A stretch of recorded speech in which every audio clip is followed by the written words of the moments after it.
Hi kids, my name is Dr. Jeff Day, and I'm with the Texas Tech University chess program here in Lubbock, Texas. The purpose of this video is twofold.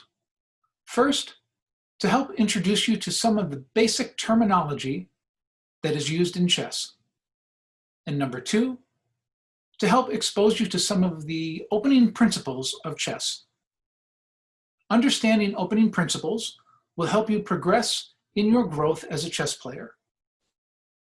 We will not be getting into advanced principles in this video. That will be covered in a different one. So, without further ado, what I'd like to do is bring you to my chessboard so that we can go over some terminology and some opening principles. So give me a moment to share my screen with you. Hi, welcome back and welcome to my board. So, we're going to cover three things that are quite important in terms of terminology. The first is something called check.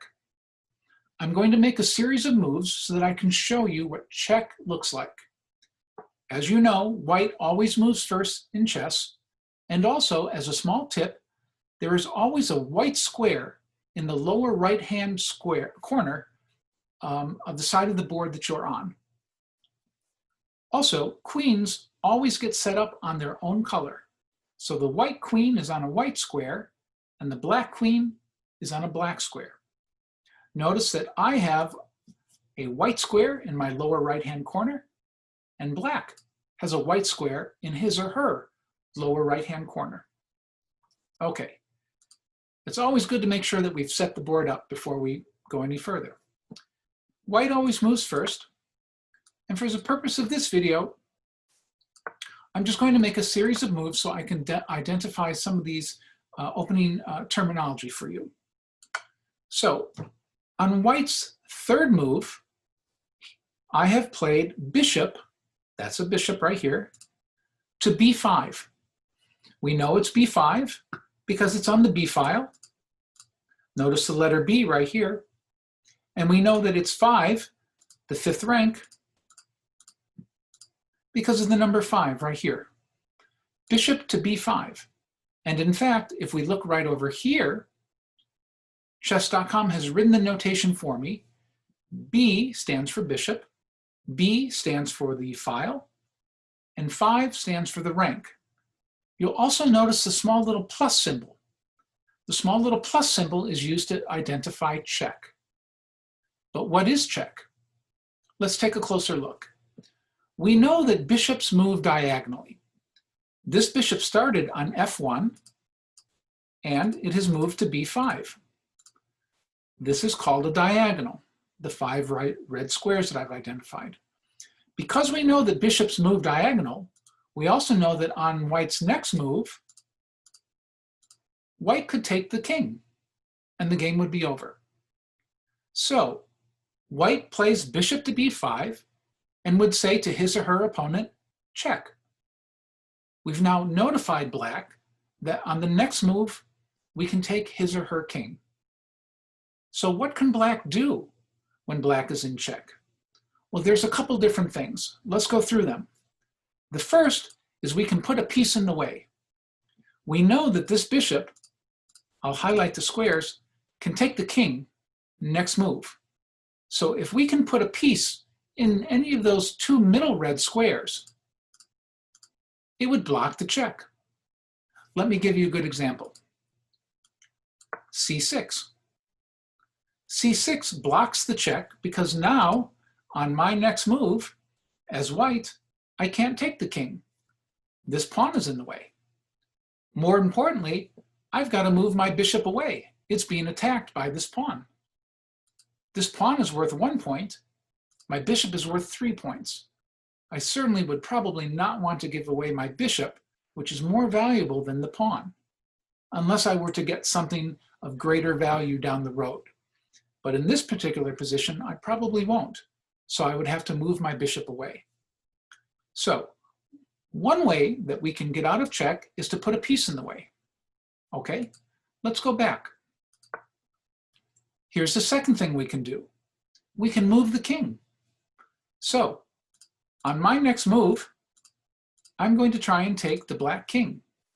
So black, on his or her move, simply moves the king.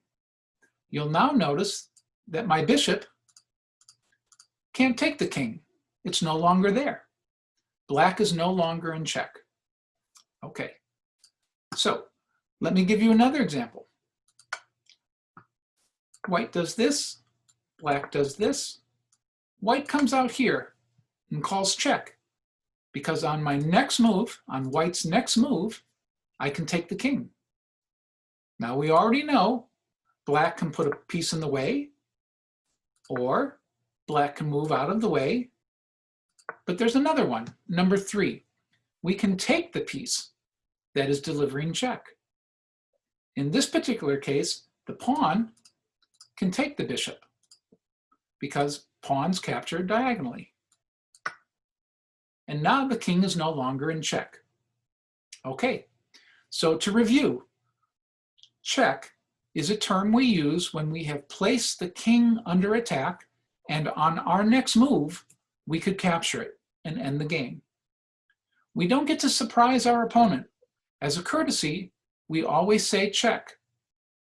And in fact, when we're in check, the only legal moves we can make are to either capture the piece that is putting us in check, put a piece in the way, or move the king away.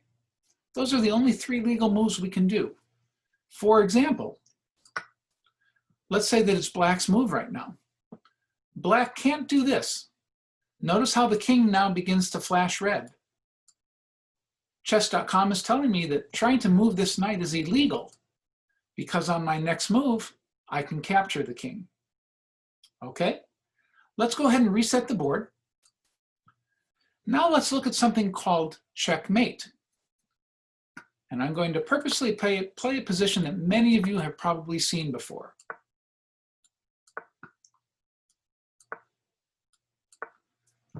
On white's next move, white can deliver checkmate. I'm going to wait a moment so some of you can take a look at the position and see if you find the checkmate.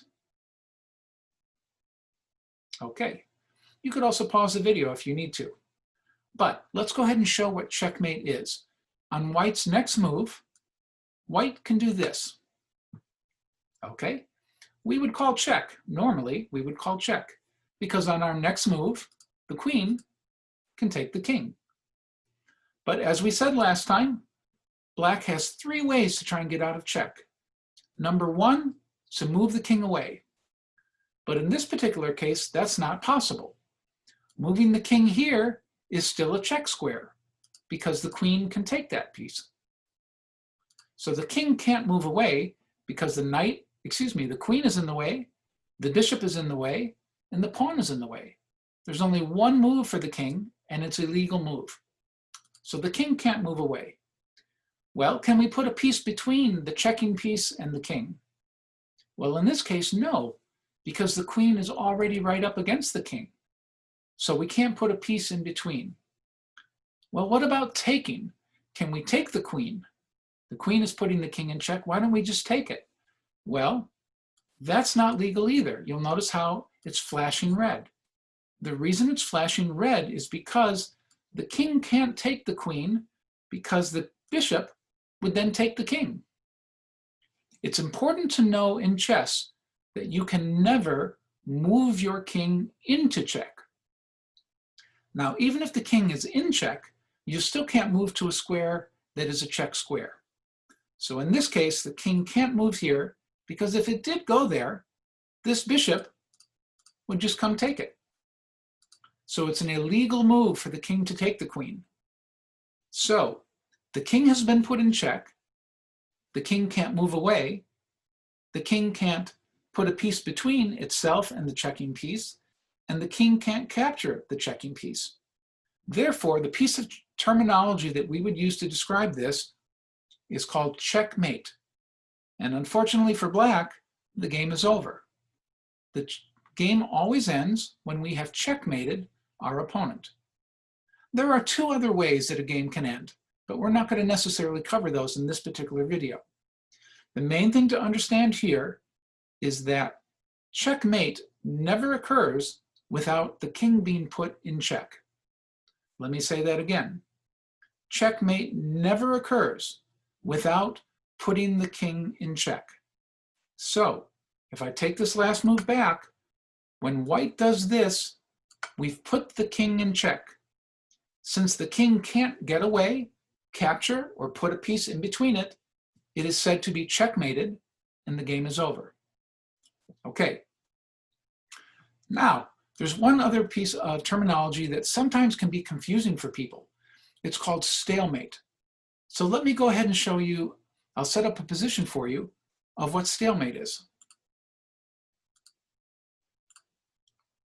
I'm going to put a couple pieces on the board right here. Okay, it's black's move. It's very important. Stalemate has a lot to do with whose turn it is. So it's black's turn to move. You'll notice that right now, black is not in check. There's no piece that is threatening to capture the king. Okay, so the king is not in check, but black doesn't have a legal move to make. The pawn, I'll highlight it for you, one moment. The pawn right here can't move because it's blocked by the white pawn. So the black pawn can't move, which means the only other piece black has to move is the king. But watch what happens when I try and move the king. I'm now in check. I'll highlight this file for you. Black can't make that move. If you'll remember in the last position I just showed you, I stressed to you, the king can never move into check. It's illegal. It's an illegal move. Well, what do we do here then? If the black king can't move and the pawn can't move, well, what move can black make? Well, the answer is there is no legal move that black can make. And in chess, we have a very specific term for this. When black or white doesn't have a legal move to make, it is called a stalemate. A stalemate is a tie. It's kind of like a draw.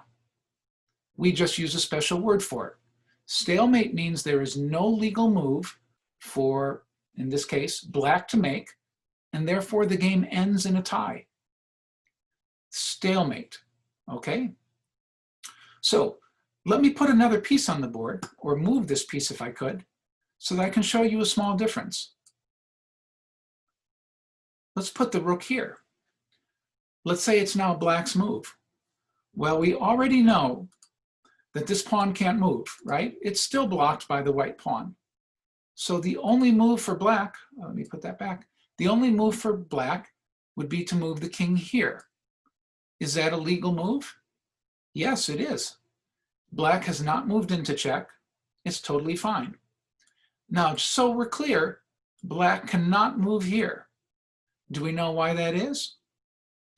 Go ahead and pause the video if you need to for a moment and try and figure out why black can't move to that square right there. Okay, welcome back. The reason that black cannot move to this square is because it's a check square. If the black king were to go there, the white pawn would just take it.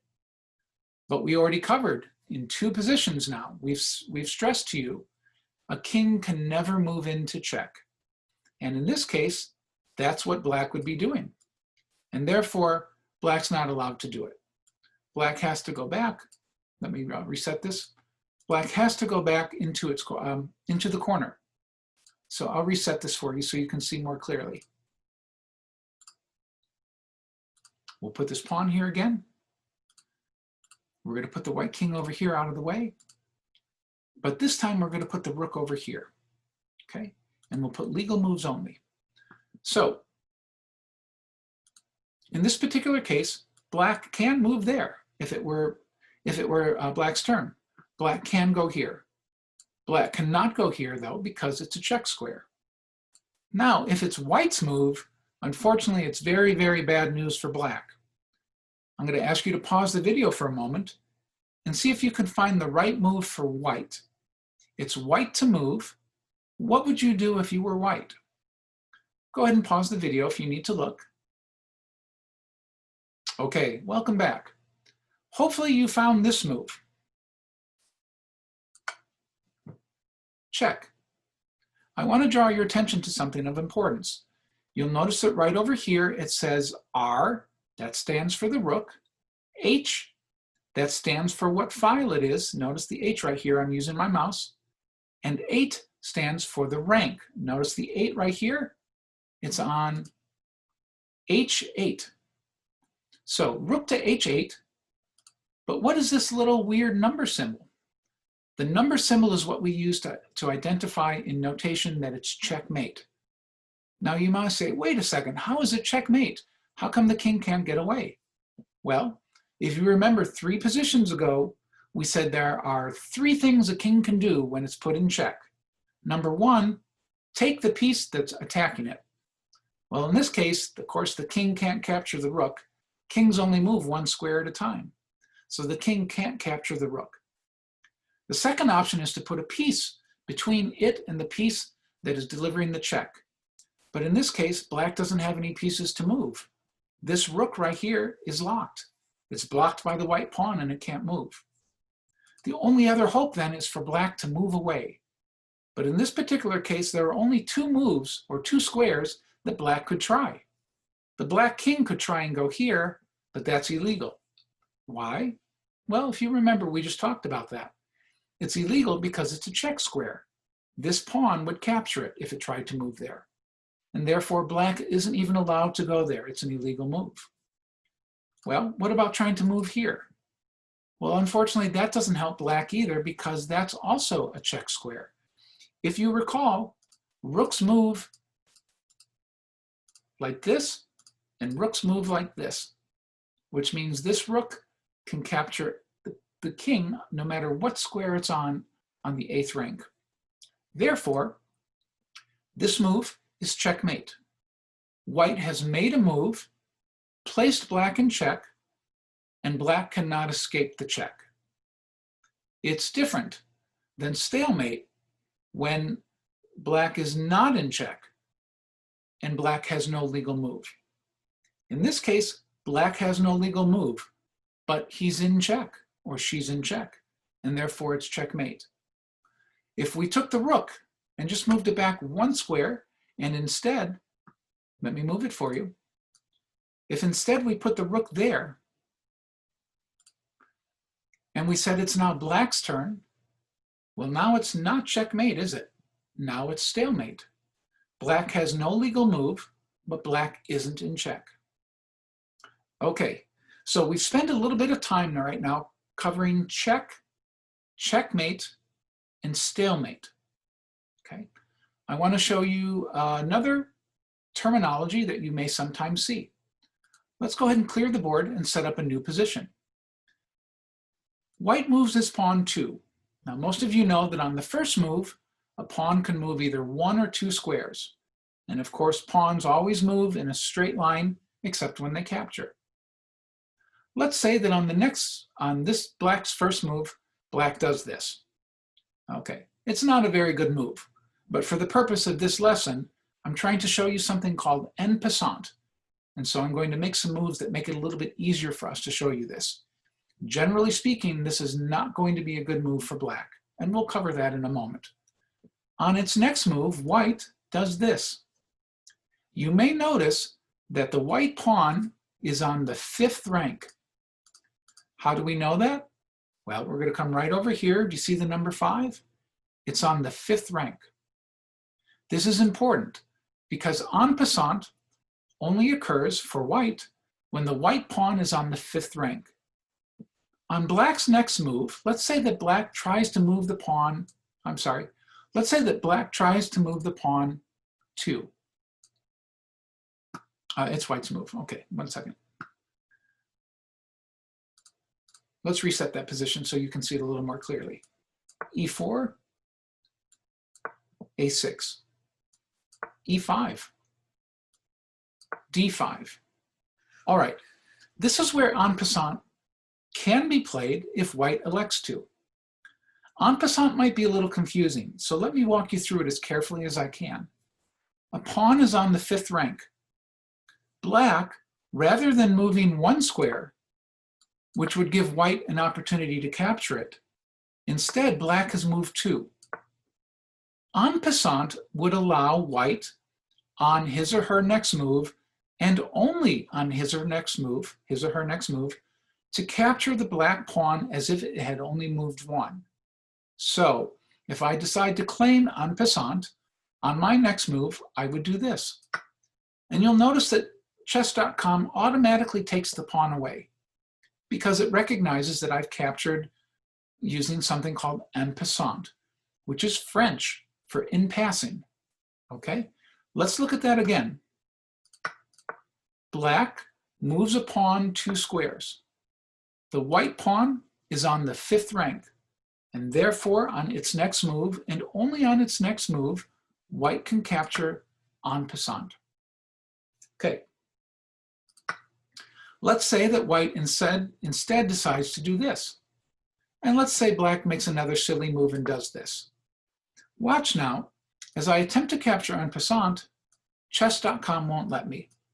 It's no longer a legal move. I can only claim en passant immediately following the movement of the enemy pawn 2 squares. Okay? Now, it's not just white. Let's go ahead and reset the board. Let's say that white does this, black does this. White does this, black does this. Let's say that white does this. Does this look a little bit familiar? It should, because this is also en passant, but this time it's en passant for black. How do we know that? Well, the black pawn is on the 4th rank, so for white, it has to be on the 5th rank. But for black, it's the 4th rank. Notice that when I move the pawn 2, I don't give this black pawn the opportunity to capture me.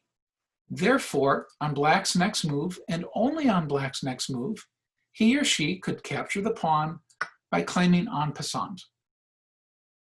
If black instead decided to play a knight, and I did this, and now I said, oh, I think I'll do en passant. Notice this is no longer a legal move. Chess.com won't even let me move. Just to stress to you, en passant can only be claimed on the move immediately following when a pawn has moved 2 squares and become even with me. Notice how both pawns are on the same rank, okay? And just so we're clear, let me show you it from white's point of view, okay? Notice how they're both right next to each other. And that position came about because black moved a pawn 2 squares, not 1 square. So let me show you how that looks.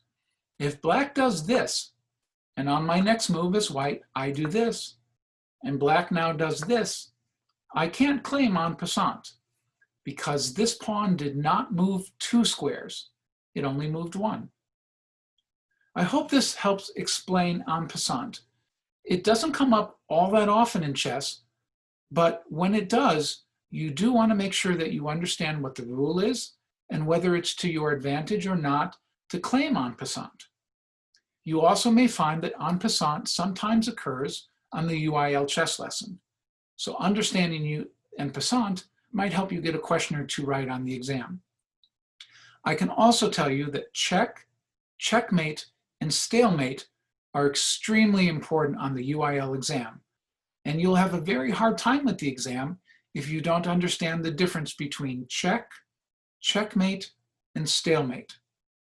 One way to make sure that you know the difference between a possible checkmate and a stalemate is to pay attention to whose turn it is. Remember, stalemate is when one player does not have a legal move and is not in check. Checkmate occurs when a player does not have a legal move and is in check. A stalemate is a tie, but a checkmate results in one player winning and one player losing. Okay, we're going to cover a couple other things in this opening video in order to help you understand some basic principles of chess. Let's go ahead and reset the board. And let's talk about these 4 center squares. A lot of chess revolves around fighting for control of the 4 center squares. Now you might say, well, why is that? What's so important about the 4 center squares? Well, let me give you a really simple example. Let's clear the board for a second, and let's put a knight on the board. Let's put a white knight. And together, let's count all of the legal moves that the white knight could do from this position. Here we go. Let me turn this off. 1, 2, 3, 4, 5, 6, 7, 8. The knight that is sitting in the center has 8 moves. Let's remember that. The knight in the center has 8 legal moves. Okay? What about a knight, though, that sits in the corner? How many legal moves does that knight have? Well, let's count them. 1, 2. The knight when it's in the middle can move to 8 squares, but the knight when it's in the corner only can move to 2 squares. So which knight is more powerful? The one that has 8 possible moves or the one that has 2 possible moves? Well, all things being equal, the piece that can go to 8 squares is going to be more powerful than a piece that can only go to 2. It's because of this. Let me go ahead and clear the board, and let me reset the board. It's for this reason that these 4 center squares are so very important in chess. And in fact, most of opening theory, and at a later point, we'll talk about what openings are. But it's why so much of opening theory revolves around control or influence of these 4 center squares. If I were to show you a couple of the basic openings that occur in a large number of chess games, you'll see that many of them have an awful lot to do with trying to control the center. In this particular position, white occupies the center, influences the center. This knight is attacking the center, and this knight is influencing the center. Just between the pawn and the knight, all 4 squares in the center are being at least addressed by white. Well, what about black? Black occupies a center square. Black blocks a center square. Black is also influencing a center square. Remember that pawns capture diagonally, therefore this square is important. And this knight is also, because knights move, knights are also influencing the center square. So just 3 moves into the game, you can see that all of these moves are designed to help gain control of the center. Okay? And the reason we want control of the center, if you'll remember back to the example I just showed you, pieces that are in the center have more squares they can go to than pieces that are in the corner or on the side of the board. Okay? All right. So for the purposes of this video, we've just about come to the end. The main thing here to understand is the difference between check, checkmate, and stalemate. Also, to understand the significance of the center of the board. We can occupy a center square, we can defend a center square, and we can influence a center square. And as we gain control of the center, we will have better squares to put our pieces, which means they'll be more powerful. And slowly but surely, the advantages of having pieces that have more options, more moves, will begin to result, most times, in a gain of material. Okay, I hope that none of this was confusing for you, and I hope this is helpful so you can now see the difference between check, checkmate, stalemate, and the importance of the center of the board.